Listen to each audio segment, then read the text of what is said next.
The Ohio Bobcats were one of the Mid-American Conference's best in 2023. Even though they didn't make the conference championship game, this was still a really good team from last season, and they look to be a really good team and contend for a MAC title again here in 2024. However, there are a couple of things that when you look at Ohio from last year's team compared to this year's, well, there's going to be a lot of different positions where some guys need to step up as a lot of talent does leave from last year, but you have still one of the better head coaches in the Mid-American Conference. So will the Bobcats still be a conference championship contender in 2024? Well, you're about to find out what I think here in this video. What's up, Tailgaters? You're in the booth with Tailgate Nate today. I want to welcome you to my channel and welcome you to prediction season. I'm just predicting all 134 FBS level college football teams. It means I'm doing your favorite team. And if you have a Power 4 team that is your favorite, or if you're a fan of a Power 4 team, well, there's already a video on my channel. But just, hey, support the channel in any way you can. If you're as big of a college football nerd as me, you're going to want to hit the subscribe button and ring the bell to know what I have to say during the season, because I post a lot of videos during the season as well. I want to thank you for watching this video because it helps support my channel in more ways than you can even imagine. Continue to do so by liking, commenting, sharing, literally anything else you guys do to help support the channel does mean a lot to me. Again, interacting with the channel in literally any way helps to support it in more ways than you can even imagine. Again, thank you. Now let's dive on into, I believe, our third Mid-American team of prediction season, and it is the Ohio Bobcats, a team that was this close to getting in the conference title game last year, just ultimately couldn't get there. Hey, how do we do predictions this year? We'll take a deep dive into the team's offense, into the defense, and at the end of the video, we'll go through the Bobcat football schedule and give it a game-by-game preview and prediction. A couple more things, though, before we do start. I want to say right over here will be the stats the team put up either offensively or defensively last season, of course, depending on what screen we're on, and of course, for your viewing pleasure, right below the team's logo, for all you fine people, I've put the team's coaching staff. Let's talk about Tim Albin. I'm pretty sure it's Albin, but again, it could be Albin. Let me know the correct pronunciation in the comment section below. Tim Albin. I'm probably going to use both in this video if I say his name. Either way, let's dive on into the Bobcats football schedule here in 2024, starting out with the quarterback position, and it's going to look very, very different. It's not necessarily an overhauled quarterback position because there is still a lot of quarterback talent that does return, but you do lose two very impactful pieces through the transfer portal. Most notably is Curtis Rourke, 2,207 yards, 11 touchdowns, and 5 interceptions with around 63.5% completion percentage. That was not his best season. You go back to what he did in 2022 with the Bobcats, 3,256 yards, 25 touchdowns, 4 picks on almost 70% completion percentage. He is going to go with new Indiana Hoosier head coach Curt Cignetti and be the starting quarterback over there. Even though last season was not his best, Curtis Rourke is still a very, very good player.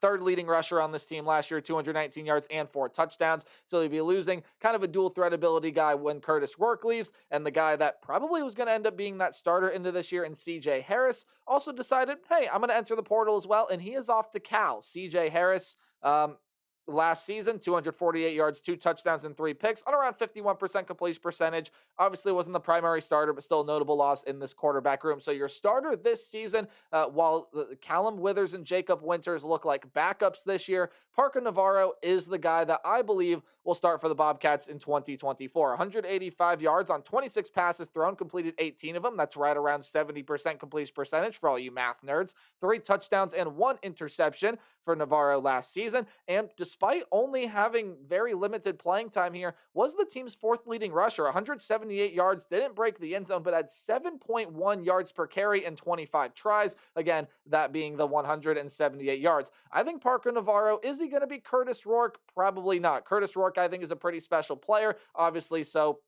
he's going to go play over with the Indiana Hoosiers. But Navarro, during his time here with Ohio, especially last season, has shown some really good things, and I think will give the Bobcats solid quarterback play here in 2024. You got a good dual threat guy running the ship for the Bobcat offense this season. However, his skill position room loses a ton of talent. You got to start out with the running back room. C.A. Bangura and O'Shawn Allison, the top 2 leading rushers on this team last season, are both gone through the transfer portal. C.A. Bangura is an absolutely electric one, 811 yards and 7 touchdowns for him last season. He'll be playing his ball this year at Minnesota, and O'Shawn Allison has decided to transfer over to Austin P. 452 yards and 3 touchdowns for him last season. So you lose two very talented pieces there. So who comes back in this running back room? Well, Ricky Hunt Jr. does come back, 134 yards, 4 touchdowns, right around 6 yards per carry for him last season. Limited playing time. Nolan McCormick also returns. And you get Anthony Tyus. Had himself some pretty solid seasons over at Northwestern and looks to be either running back one or two behind Ricky Hunt this season. I think Hunt will get a majority of the carries, but Anthony Tyus, at very least, will get second rep carries, if not split carries, with Ricky Hunt in this running back room. Wide receiver room loses a ton of talent as Sam Wiglas is gone, the leading receiver from last year, 660 yards on the team high, 56 catches with 3 touchdowns, but a lot more than him does leave. Miles Cross, your second leading receiver, gone through the portal. Tyler Walton, third leading receiver, gone through the transfer portal. Let's dive on into the tight end room for just a second because Will Kaczmarek and Tyler Foster, fourth and fifth leading receivers from last year, top two leading receivers among tight ends, they are both gone through the transfer portal as well. Let's wrap it up in a nice little bow here because Jacoby Jones does leave as well. Seventh leading receiver on the team last year. Oh, and by the way, C.A. Bangura was the sixth leading receiver. So your top 10 pass catchers, or not top 10, what am I saying? Top 7 pass catchers here in Wiglas, Cross, Walton, Jones, Kaczmarek, Foster, and the running back Bangura are all gone from last season. So the running back room is definitely going to have to step up. A lot of guys are going to have to play a bigger role. You do return a guy that had 100 yards receiving last year, though, in Chase Hendricks, and Rodney Harris does return here as well. But a lot of this wide receiver room is built through the transfer portal. Iman Dennis is coming in. I believe he is a Michigan transfer. Again, got lost in the really loaded wide receiver room with the national champs last year. He brings that experience, that everything he's learned there into here, and he's probably going to get first team reps out of this wide receiver room. Ian Pugh is in, Owen Coleman is in, Max Rodarte, however you pronounce that last name, he is in as well. So it depends on how all these transfers fit, how they all mesh, and the chemistry that they can get with Parker Navarro. The tight end room pretty much going to be built through the portal as well. Yeah, Bryce Butler comes back, but your top two tight ends this year will probably be a couple transfers. Jake Bruno is a transfer coming over from St. Francis, the Red Flashes. He probably looks to be tight end one. Bo Blankenship and Blake Guffey are also names that come in through the portal as well. And off the offensive line, you lose some really good talent.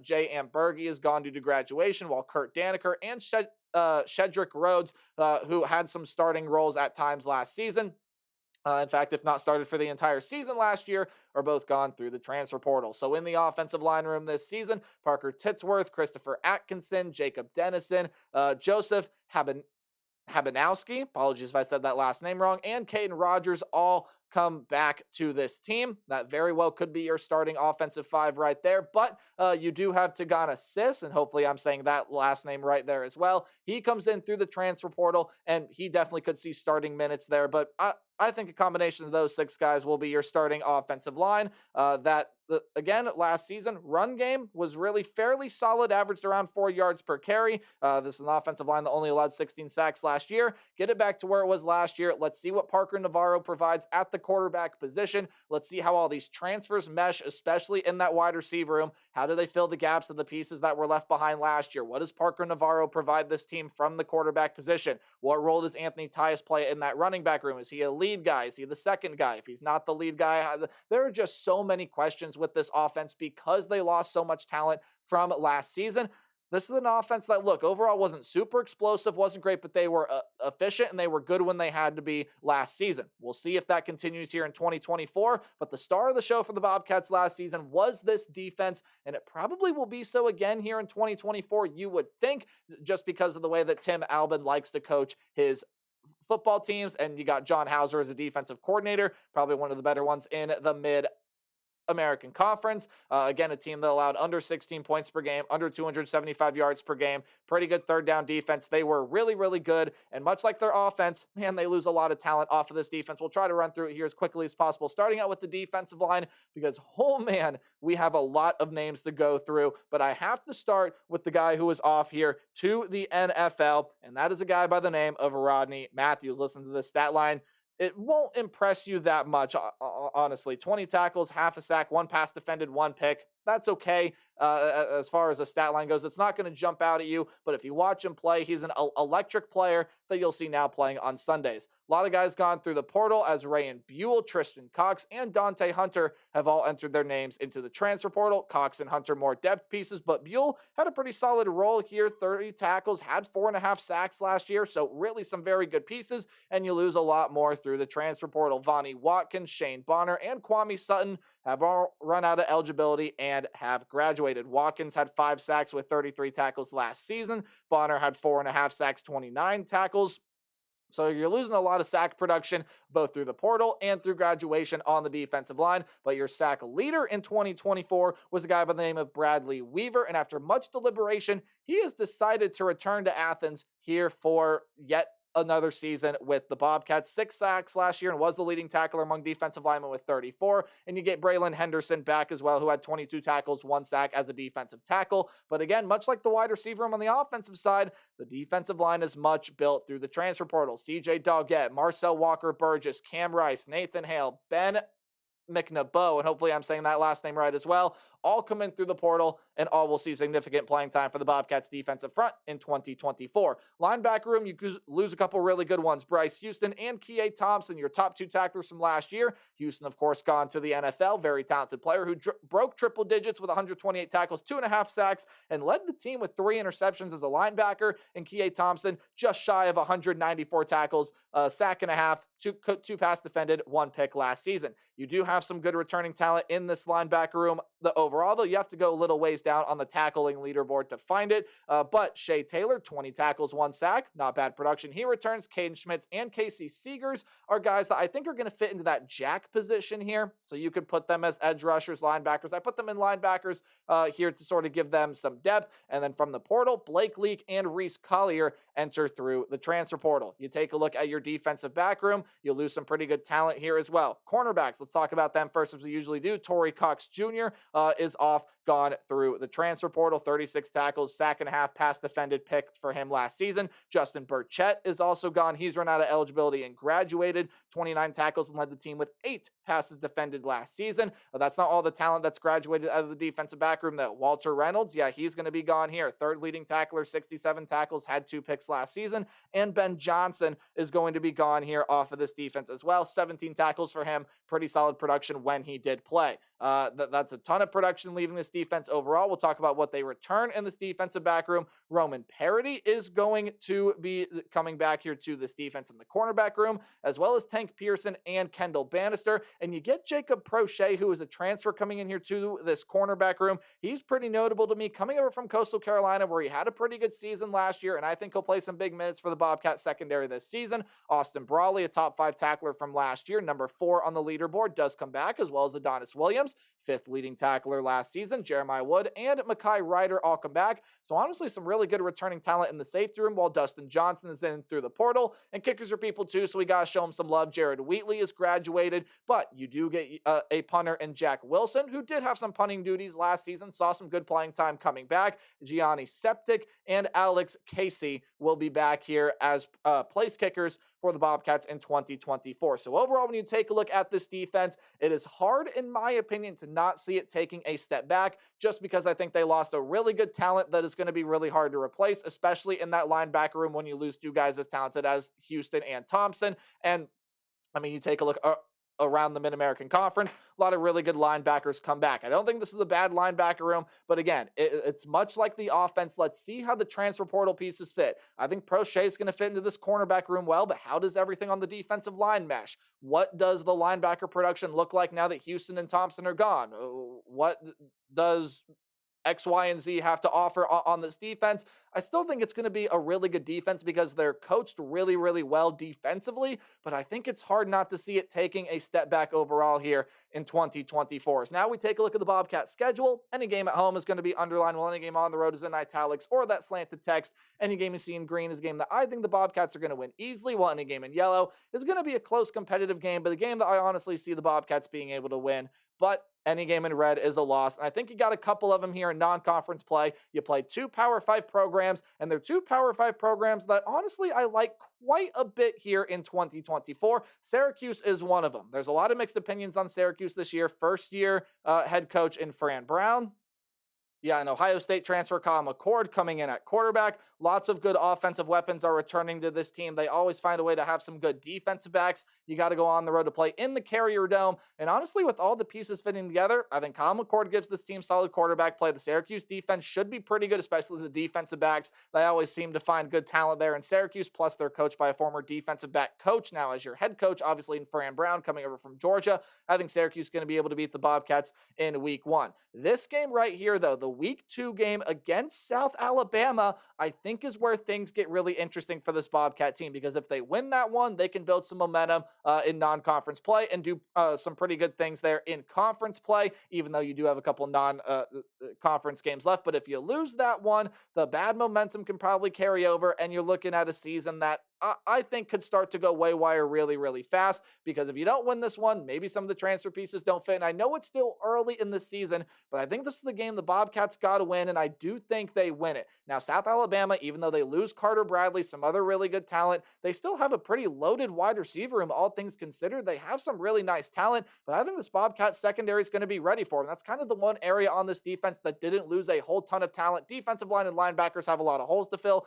The defensive back room, not as much. I think they're going to be ready for the South Alabama passing attack. They're going to be able to slow it down, and they pick up the win there in their first home game in week two, as they should in week three when they beat the Morgan State Bears. So you're 2-1 so far, but you go 2-2 through non-conference play because you have to go on the road, play another Power 4 program out of the SEC in the Kentucky Wildcats. Another big wild card team to me. They could do really, really well, and they could do not so well. But Brock Vandegrift is in at quarterback. They're returning some really good defensive pieces, a lot of really good pieces there overall on that team. And honestly, I just don't see the Bobcats going on the road and beating the Kentucky Wildcats. Much like in the opposite way, I don't really see them picking up a loss at home against the Akron Zips. Akron's just not going to be a very good team this season, a team that probably you could argue is starting that climb in the right direction, but I think things are still going to be a struggle there in Zip land this season. So the Bobcats start conference play with a win over the in-state team in the Akron Zips before their first bye week, and I think it's a perfect time for it. You just got through non-conference. You got sort of a conference game in which you should win, building some confidence before you have to go on the road and play Central Michigan. Now, this one is a real toss-up for me. I honestly could see this one going either way because I think the Bobcats are the more talented team, but I am going to go with the team that has home field advantage in this matchup, which would be obviously the Central Michigan Chippewas. You see the game in italics, means it's a road game for the Bobcats, means it's a home game for the Chippewas. They have home field advantage. I will pick them here to win this game. Some really good offensive talent there for them, a defense that is loaded with juniors and seniors that have a lot of really good experience and honestly played fairly well at times for the Chippewa defense last season. It's a Chippewa team overall that was pretty competitive last year. They probably should be here in 2024. You got some pretty good transfers coming in to supplement what they lost through the portal, graduation, everything like that. And at the end of the day, they're still going to be a fairly solid competitive team. I think they're able to pick up that win against Ohio there at home. And I don't see the Bobcats going on the road and beating the Miami, Ohio Redhawks. Brett Gabbert is back. He's going to be one of, if not the best quarterback in the entire Mid-American Conference. We talked about how Ohio's losing a ton of linebacking talent. Well, you probably got the best linebacking duo in the conference, if not one of the top 10 in the nation there. Matt Salopek and Ty Wise come back, as well as a ton of defensive talent. Miami's looking to run it back as conference champs again. That's a loss for the Bobcats, leading them to fall below 500, but I think they get hot here, and I think they get on a pretty solid win streak before the November MACtion slate. They have a home game against Buffalo, and I'm just not high on the Bulls this season at all. I don't think that team is going to be great. Home win for the Ohio Bobcats. Then you get your second bye week of the year before MACtion starts, a Wednesday game on the road in Dick Stadium, another in-state team against the Kent State Golden Flashes. Kent State was not a great team last season at all, and while I think they get better and they see their improvements, they have some solid pieces coming in through the portal. I still overall don't think they're going to be competitive to beat the Ohio Bobcats, a team that, again, I still think can have some pretty good offensive production, still got some really good defensive players, and a team that I see Ohio being able to beat are the Kent State Golden Flashes. Kind of necessarily in a similar position to where Buffalo and Ball State are. I don't necessarily love their team, but I think they have the necessary pieces to be fairly competitive here. I just don't see them being able to pull out the win. That probably spoils my Ball State prediction there as well. These two games coming up here, I think Ohio is going to split. You have the Eastern Michigan Eagles coming up next, and Eastern Michigan lost a lot of talent here through the transfer portal. However, they were able to supplement that. A lot of transfers come in. You're going to have a new quarterback, a new running back, Cole Snyder and Delbert Mims the third, respectively. You have some really good pieces coming into the wide receiver room through the portal, some defensive pieces coming in to supplement some depth. Overall, Chris Creighton, I still think is going to have a pretty solid group, but I am going to go with the team that has home field advantage here in this game. That would be the Ohio Bobcats. I think they're going to be a little bit more talented defensively than what Eastern Michigan is going to be able to have. I think Ohio wins that game there at home, but they go on the road and lose to Toledo. I know they lost pretty much everybody from last season. Lots of really good defensive pieces. DeQuan Finn is gone. Penny Boone is gone. Some really solid pieces in that wide receiver room gone as well. But you still have a lot of good wide receiver talent there. Still some good defensive pieces. The transfer portal was kind to Toledo. And most importantly, they kept their head coach, Jason Candle, who I believe is the best head coach in the Mid-American Conference. That's an important thing. And while I think the Bobcats can be competitive with Toledo and have had pretty good success against the Rockets in recent memory, I think Toledo's more talented. They get the game in the Glass Bowl. I think they win it. And again, I spoiled my Ball State prediction, similar prediction to Buffalo and Kent. I think they have enough pieces to be competitive. I think Ball State will be more competitive than Kent and Buffalo, but ultimately I still don't think it's enough to beat the Ohio Bobcats. Some solid pieces, but not enough talent to win. Meaning I got the Bobcats at 7-5. So overall, at the end of the day, I don't think they're going to be too far off from being a team that can compete for a Mid-American Conference title. You just got some really tough road games. I mean, you got to play probably the best two teams in the conference on the road. You have some interesting home games there to watch out for. A tough non-conference slate. Let's see what 2024 holds for the Bobcats, but got them going back to a bowl game, still being a fairly solid team. Let me know what you think in the comment section down below. Remember to play hard, but tailgate harder. We'll move on to the Georgia Southern Eagles in my next video. Goodbye.